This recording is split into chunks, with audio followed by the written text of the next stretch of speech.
Okay, so this will be definitely a learning experience for me, teaching a photography class via video on my phone as I am recovering from a back injury.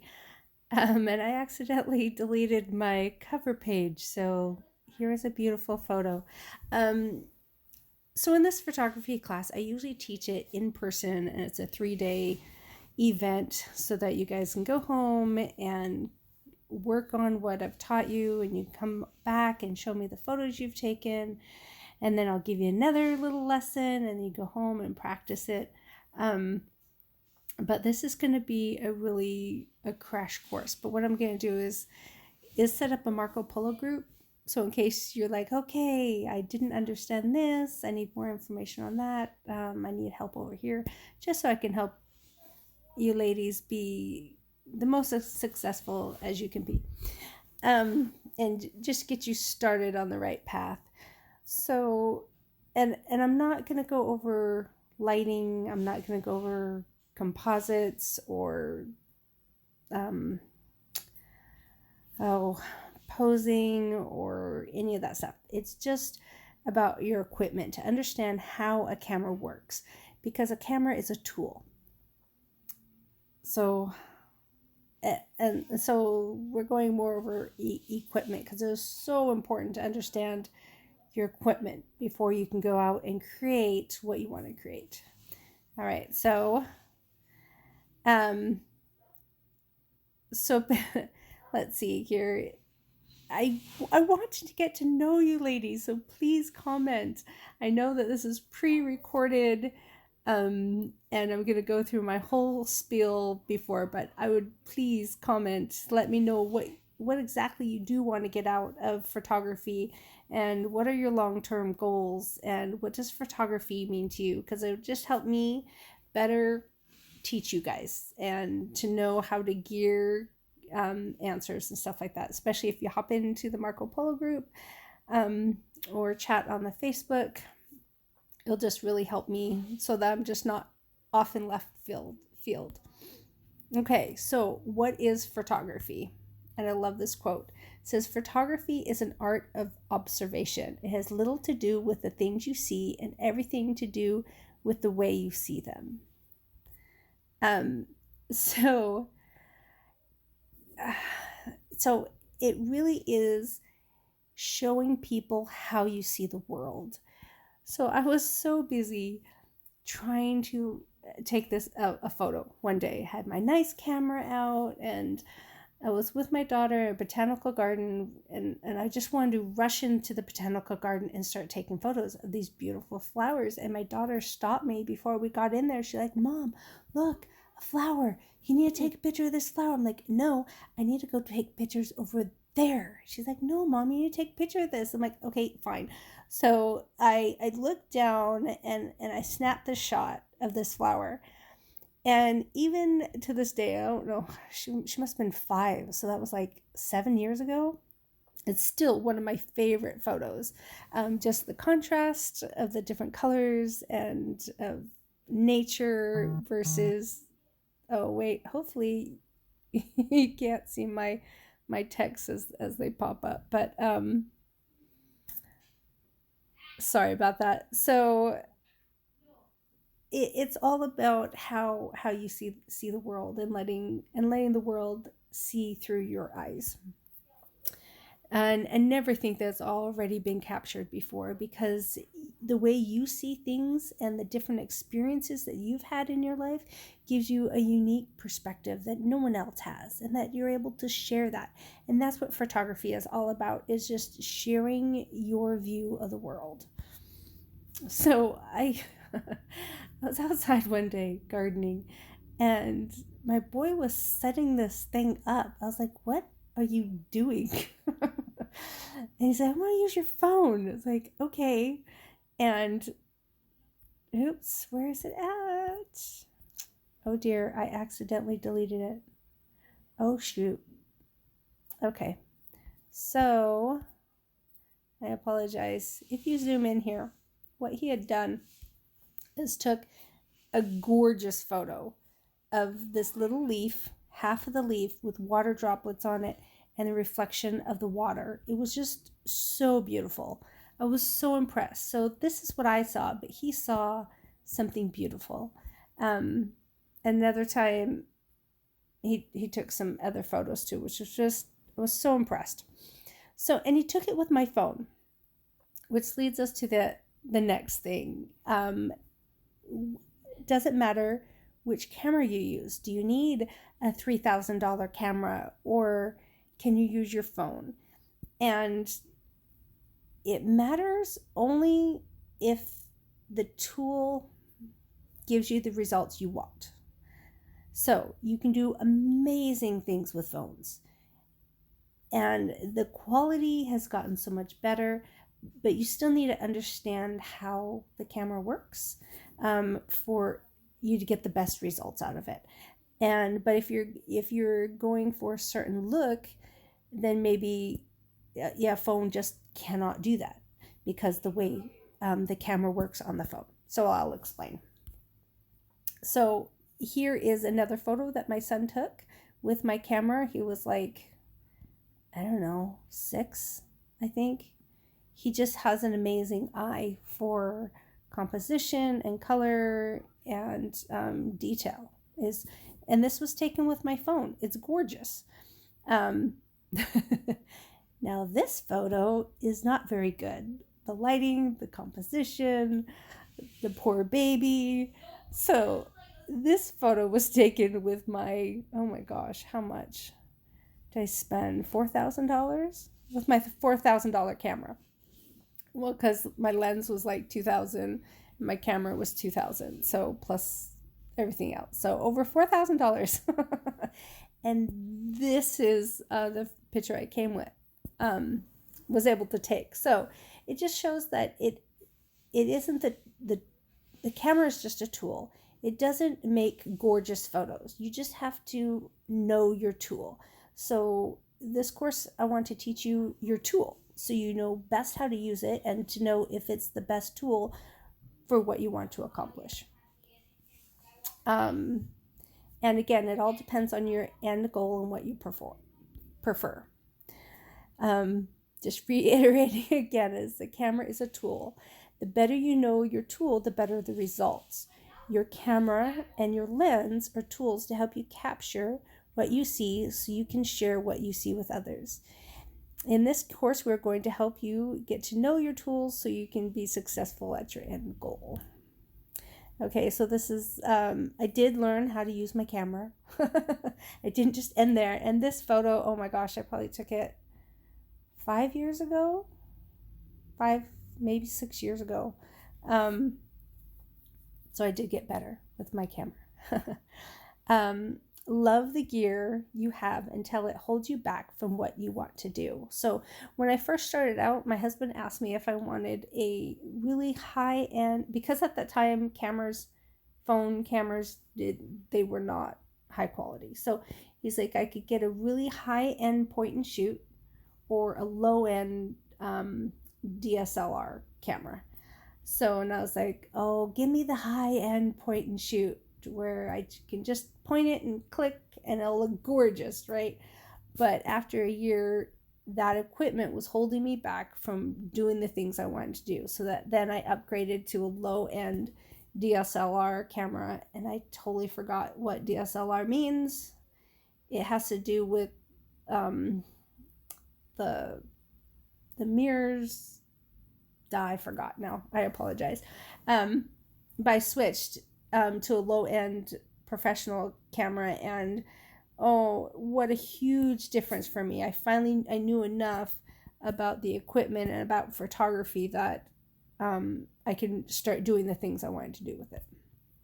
And I started to create beautiful, just fun photos. I would take the young women. I've been in the young women for about 15 years, and I just love dressing them up and bringing them around Hawaii and just showing them how beautiful they are, because so many of them just didn't see them the way I saw them. And I just wanted to show them how I saw them. Okay, on to lenses. So let's see. Okay, So with lenses, you can have a really wide angle, um, or a zoom, or I'll explain it. We're going to talk over about wide angle, zooms, crop sensor, and full frame. Okay, so a zoom lens is where you can manually move your lens so you can see more. So if your lens is a 28 millimeter to a 200 millimeter, when it is wide open, you can see everything in that 28 millimeter around the red. You can see the mountain, you can see the boardwalk, you can see the water and all the houses. But you can zoom in and then you could see the houses. So it doesn't so with digital cameras, when you zoom in, it actually just takes the picture at the 28 millimeter and then it crops it down to the 200 millimeter picture.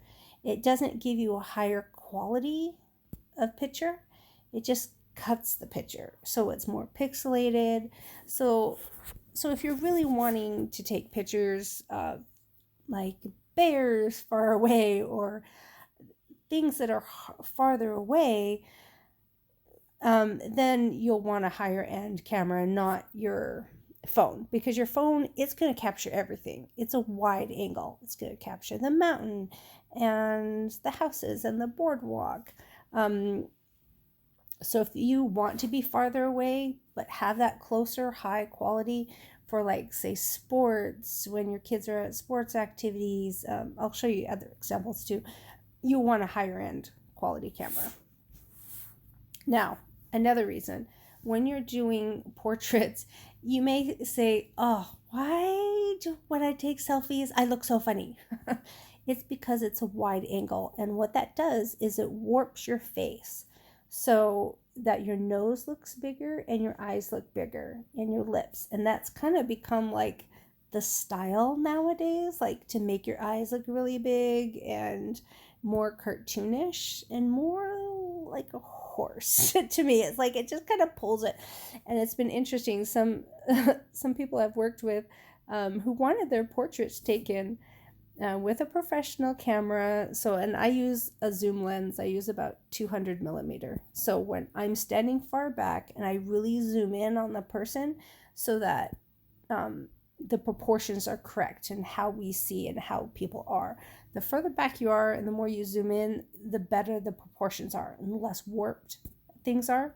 I took pictures of this one lady, and she was so used to only taking pictures of herself on her cell phone that she's like, that does not look like me. I look fat. Look how fat my cheeks are. I'm like, oh dear. I'm like, that's actually how you look. It isn't, we don't look like cartoons. We don't look like the picture on the left.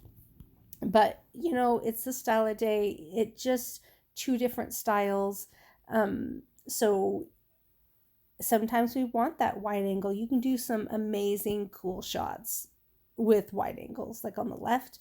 My style is just the one on the right. I really like a 200 zoom. So that just kind of gives you perspective of if you're doing portraits and you want the look on the right, that's the higher end zoom lens camera. And although they have like zoom lenses that you can attach to your camera now, so it's more like the 200 millimeter lens. One on the left, that is a wide angle, typical lens that you have on your phone. Okay, here's another example. Hopefully you can see this. So 24 millimeter, see how wide it makes her nose look, her lips, her eyes. And then if 50 is better, much better. So another way to get around that, like if you just have your phone, just move the phone farther from your face. And then that puts more distance, and then that's more like a 50 millimeter camera because you're farther away. Does that make sense? So then the proportions are more incorrect. And then 85 millimeter is doing much better. Just beautiful style. And again, my favorite is the 200 millimeter. So with the lens, so you can kind of see the difference between them. But there are ways around that. If you only have a phone, that is just fine. Just stand back more so you don't have that warping effect. Okay, so if you do have a DSLR camera, there's a full frame sensor and then there's a crop sensor. So you can say, hey, I took this picture with my friend and we both have 55 millimeter lens. Why can't I see as much as her? Well, at a full frame sensor, you get more of the picture. And with a crop frame sensor, it just like when you zoom in with your phone camera and it digitally kind of zooms in, it doesn't really zoom in. All it does is it crops the picture. So with a crop frame sensor, it crops the picture. It's not able to capture everything. So, and you can also, like, if you upgrade so the more expensive cameras are the full frame sensor. So you may used to standing in a certain spot, shooting with a certain lens, and you get, just so, and then you upgrade to a full set frame sensor. You're like, hey, what's going on? It's just that your camera is now not cropping all the way around. That makes sense. Okay, so there's prime lenses, autofocus versus manual focus. I don't know if so just a side note, there are lenses that zoom. Like I said, like you can have wide angle and then you can zoom in. So you can have versatility, like when you're walking around. Well, sometimes you want a wide angle, and then other times you really want to zoom in. I love my zoom lenses so I can get that variety.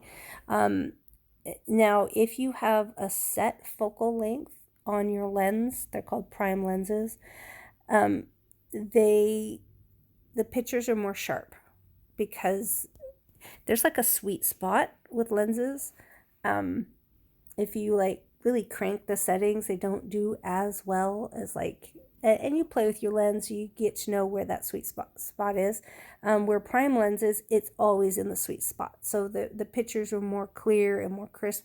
So if you find that there's a setting, like a focal length that you always shoot with, then maybe a prime lens is for you.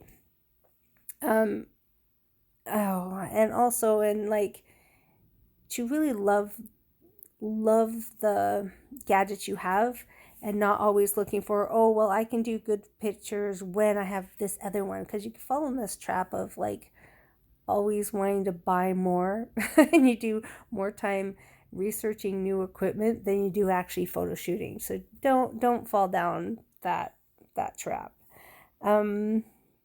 Let's see, I don't have any other photos for this, but manual focus lenses versus autofocus lenses. There's a little button on the side of your lens where you can manually focus your lens, or you can do autofocus.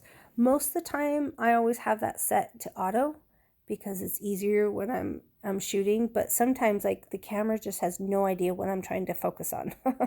So that, like, if you're trying to shoot a spider's web, that or the lighting is coming in just so and it's messing up the sensor, that's when you shoot it to manual. It's just, I'm really shaky and I have a hard time holding up my camera. So if you have it on a tripod, it is much easier to do manual focus. So there's that. So we're going to talk a little bit about the exposure triangle. So there are 3 things that go into the exposed triangle. This is going to become your friend.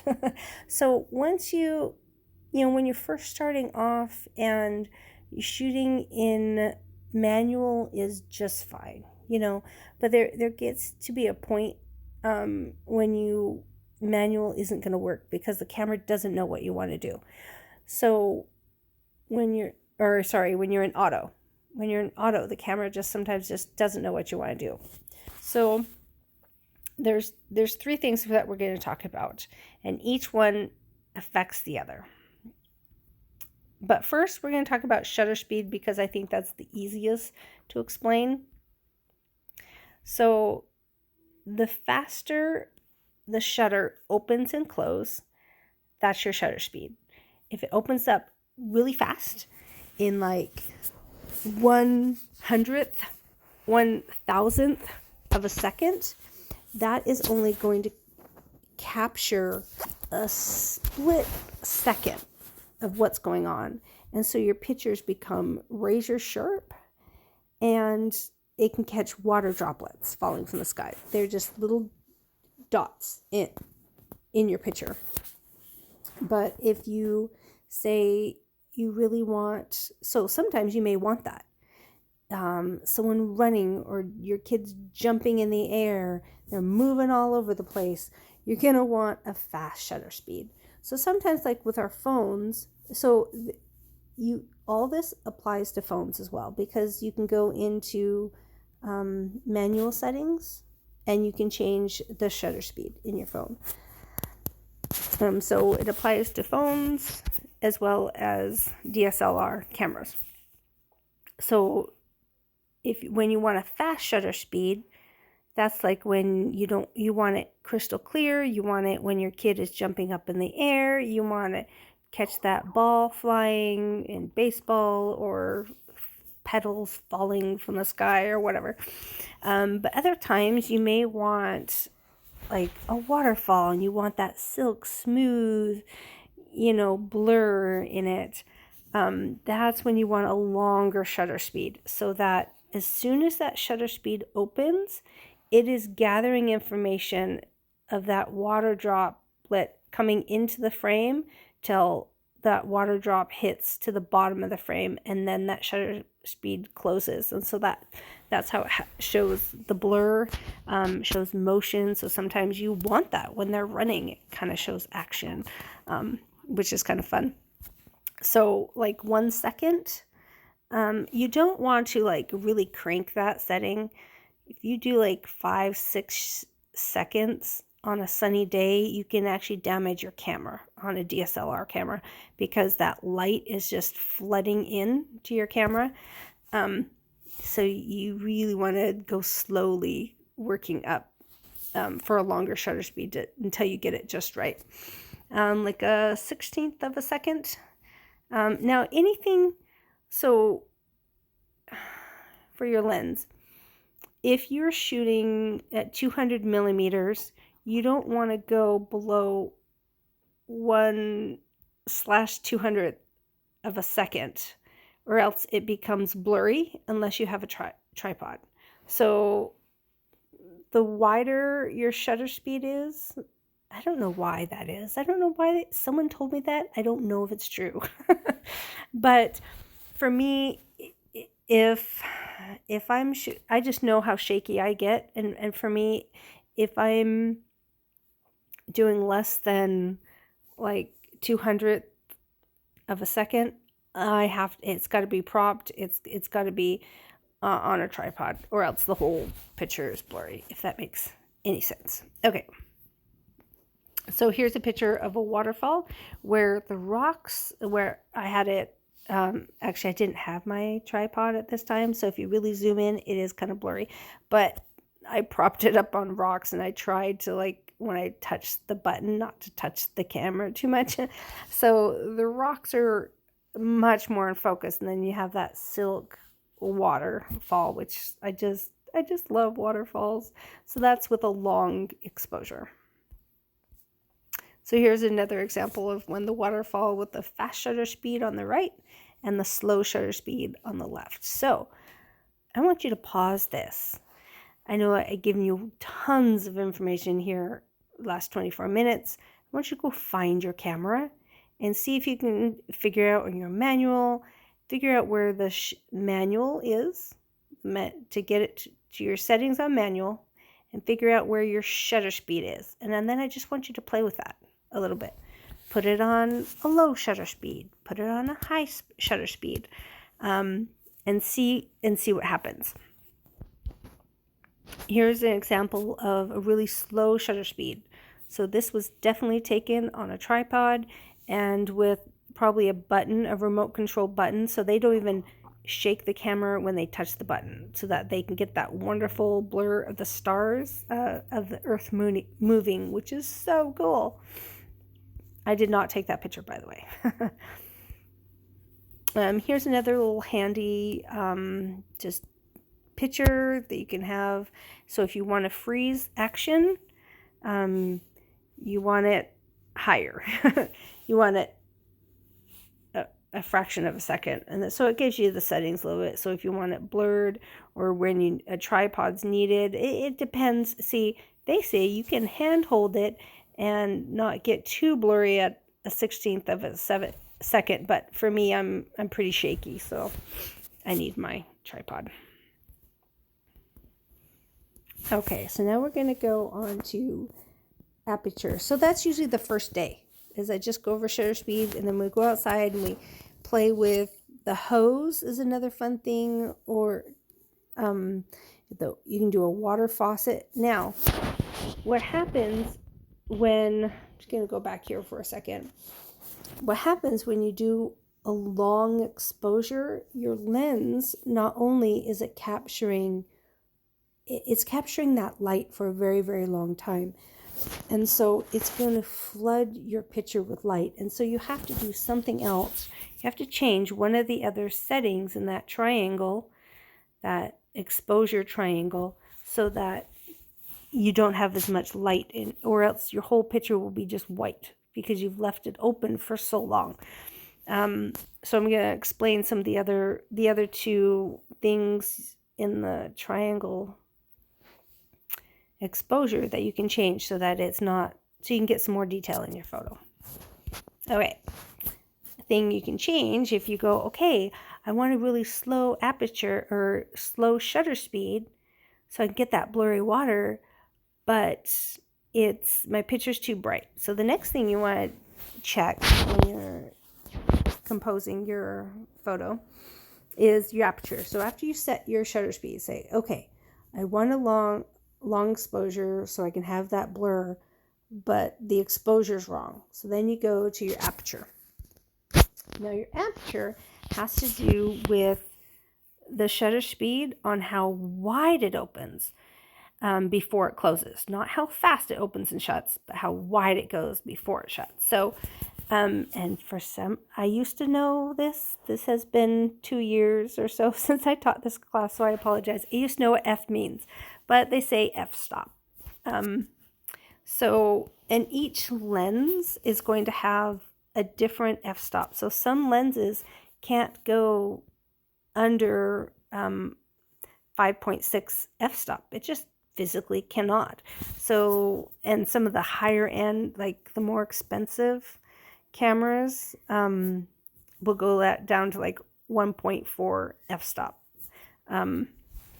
So that's another thing to look at when you're buying your equipment. Well, maybe once you understand your f-stop and what aperture is, you go, well, I'm never going to use a 1.4, so why spend the money on it? It isn't just, oh, this lens is really expensive, it must be amazing, I'm going to buy it. Well, it's, you may not need it at all. You may never use that part of it. So I like to think of it, the lower the number, the less amount of the picture is being shown. No, that didn't make sense. Oh, there was another way I explained it. I so apologize. So the smaller the number, the smaller... Nope, I messed up again. I apologize. It's backwards in my head. It's like the wider the iris opens, the smaller the number. I had a better way to explain it. It'll come back to me again. I apologize. So, but here's a little chart. So what happens if you're like, okay, so I've got my really fast shutter speed, but it's letting in too much light. So I want a long exposure. I want that blurry waterfall, but I don't want that much light coming in. That's where you'd go to like an f16. You set your setting. You can change your setting to an f16 so that, yes, it moves fast, the iris does, but there's just a pinhole of light coming in. And so you can leave it open longer and not flood your whole picture with light. But other times you're like, okay, I've got my, long exposure, so I get that blur, but I'm still not getting any light. My picture's black for some reason. So then, because maybe it's dark, it's nighttime, so that when you want more light, you've got to open it up really wide to a 1.4. Usually that's like nighttime photos, concert photos, anytime in dim lighting and you want more light. But if it's a bright daylight and too much light, then you do it higher, like an f16. Okay. Now, so you understand what shutter speed is. It's really fast. It's how fast it opens and shuts.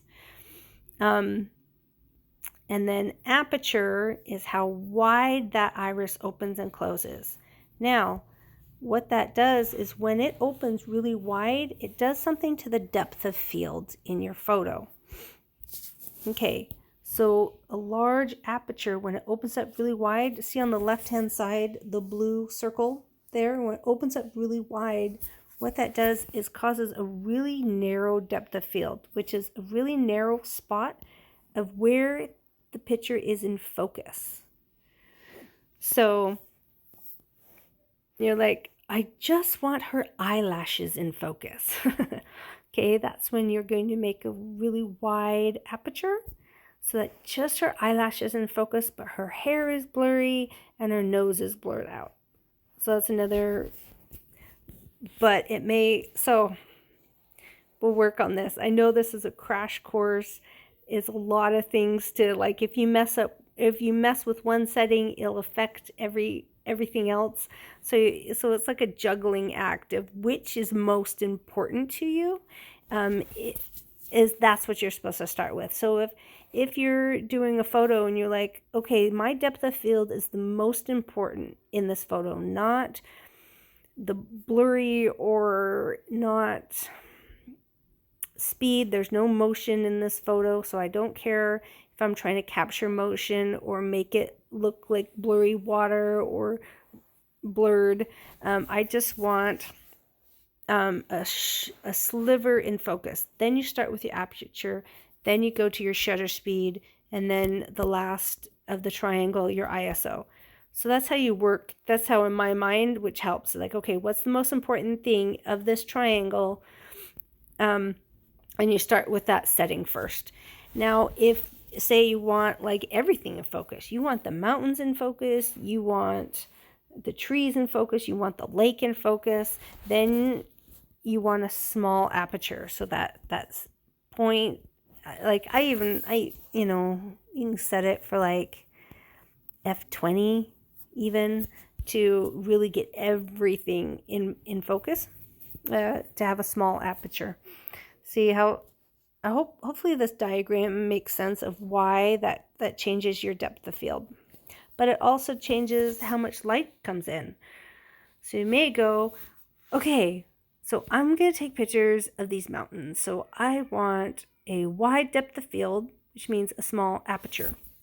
So you set your small aperture and you go, okay, but not enough light is coming in because it's such a small hole. Well, what you can do is you can change your shutter speed. The longer the iris is open, the more light comes in.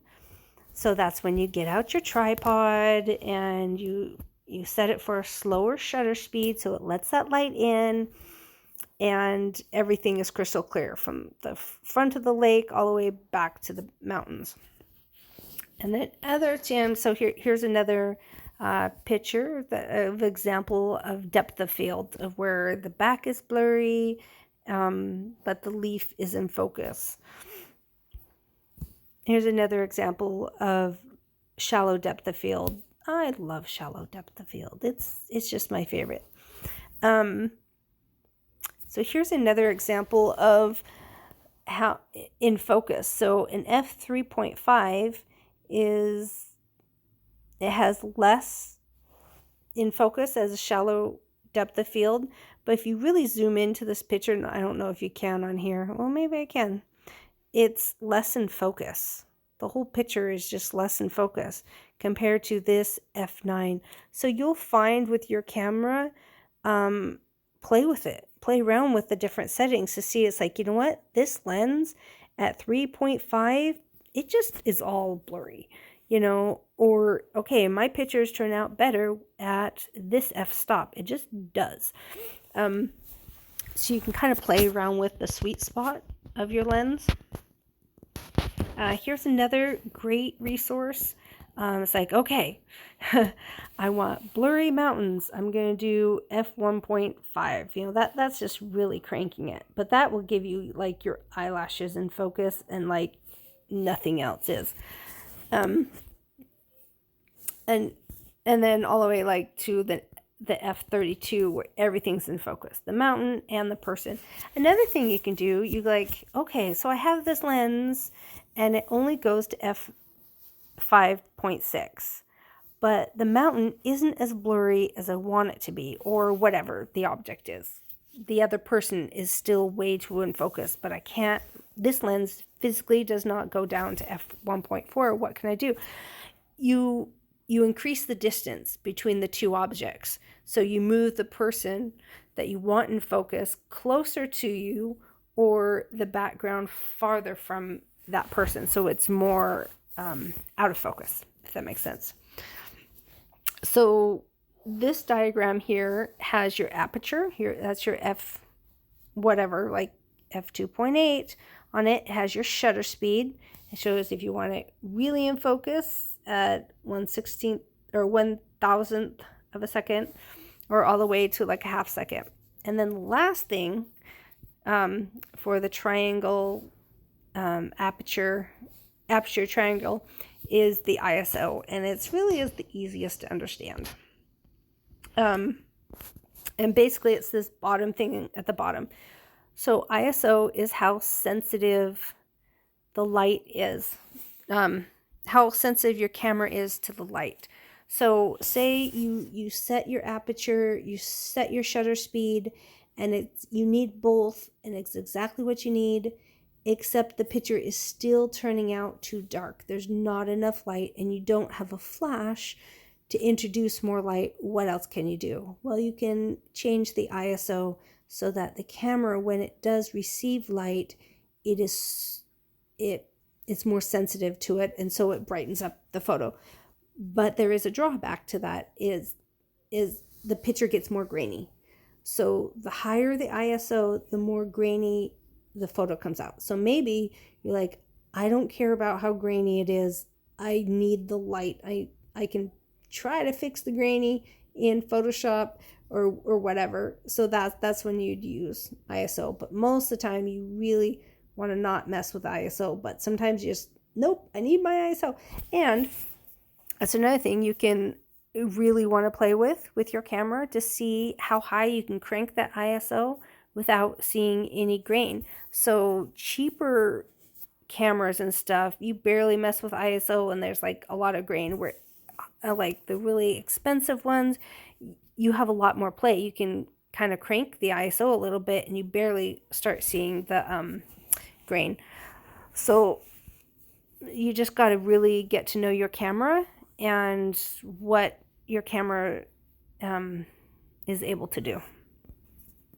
Okay, so here's another wonderful, this is going to become your friend to get to know. So your aperture, so here on the side, on your aperture, the smaller that number, the smaller the depth of field is. The larger the number, the larger the depth of field. But the larger the depth of field, the larger the number, that smaller that hole. So you're going to have less light. I had another one here. And then here's the motion. It's just another triangle one that you can download and kind of study. I think that's it. So I just wanted to show you some other. So once you understand your tool, it kind of becomes second nature. And then you can start going, okay, what is the lighting doing? What is my model doing? Which way is she facing? And then you can be more focused on posing, which way she's posing, facing, how she dressed, is the hair out of place or whatever. But if you're still messing with your camera and trying to figure out like all your settings, like you're gonna lose your model and focus there, and that it's just too overwhelming. So the very first spot to start is to really get to know your camera, and then you can go out and really get to know the lighting. What is the lighting doing? A great example of to know where to put your subject is if you put your hand up and then you walk around, and if you turn around in a circle and see what the light is doing on your hand, because that's what the light is going to do on your model's face, and so then you can understand lighting better. You can then take classes on posing and family photography compared to baby photography and all that fun stuff. So for me, I like flat lighting. It is flat lighting. You can't really tell where the lighting's coming from. The background's blurred out. It's real soft, smooth, buttery skin. That is just my signature. That's just kind of what I like. This one was definitely harder for me because the lighting was so harsh. And we were in a field. I didn't have my screens anyways, but we made do. So then you can kind of play around with other styles, different locations of this side of the island. Definitely had just soft lighting. Like it didn't matter quite where you put them. The lighting was just really even. You didn't have any harsh shadows. You didn't have anyone squinting into the sun. There are some beautiful things that you can do with lighting. Like my daughter loves light. Like to see those dark shadows and the bright lights, like she just likes that. For me, this just happens to be where I'm at right now. So so yeah, then you can play with different locations, different angles. So this photo here I took from an up angle, so I'm above her shooting down, so it opens up her eyes, it slims down her neck and her cheek, and I shot it at 200, so it's more blurry. Yeah, so I hope you guys learn things. I know it is definitely a crash course and a lot of information. Good thing it is recorded, so you can pause it and go and try to figure it out. Try to figure out the shutter speed, and then try to figure out aperture. But truly, like, I'll set up a Marco Polo group and say, okay, tell me again, what was that first thing? Like, what do I do? How does that, so that you guys can start creating beautiful work, Thank you so much for listening.